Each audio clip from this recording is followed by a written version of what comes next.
જય શ્રી કૃષ્ણ. રાધે રાધે. રાધે સત્સંગમાં સત્સંગનું રસપાન કરતા બધા જ આત્મીયજનો શ્રી વલ્લભની પ્રેરણાથી પ્રેરાઈને રાધે સત્સંગમાં આજે આપણે રથયાત્રા અને પુષ્ટિ માર્ગ તેમાં તેની ભાવના શું છે તે વિશે જોઈએ. પરંતુ તે પહેલાં આપે રાધે સત્સંગ ચેનલને સબસ્ક્રાઈબ ન કરી હોય તો સબસ્ક્રાઈબ કરશો, જેથી નિત્ય સત્સંગની જાણ આપને થઈ શકે. સૌ પ્રથમ તો આપ સર્વને રથયાત્રાની ખૂબ ખૂબ વધાઈ હો.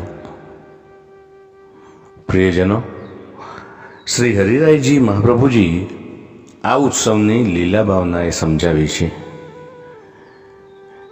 જેમાં પ્રભુચરણ જણાવે છે કે વ્રજમાં વ્રજજનોની વિનંતીથી પ્રભુ સ્વામીજી સાથે પધરાવીને રથમાં બિરાજ્યા અને રથમાં બિરાજી વ્રજ વિહાર કરવા પધાર્યા હતા.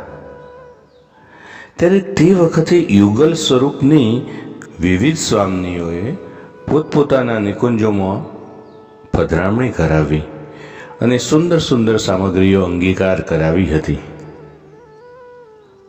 હવે વ્રજજનોના મુખ્ય 4 જૂથ પ્રમાણે સૌ પ્રથમ તો નિર્ગુણ, પછી તામસ, રાજસ અને સાત્વિક. તો આ 4 ભાવથી રથયાત્રાના 4 દર્શન થાય છે. રથ એ વ્રજજનોના શ્રીઅંગના ભાવનું સ્વરૂપ છે. વ્રજ ભક્તો પોતાના અલૌકિક દેહરૂપી રથમાં પ્રભુને પધરાવીને રથયાત્રાનો ઉત્સવ કરે છે.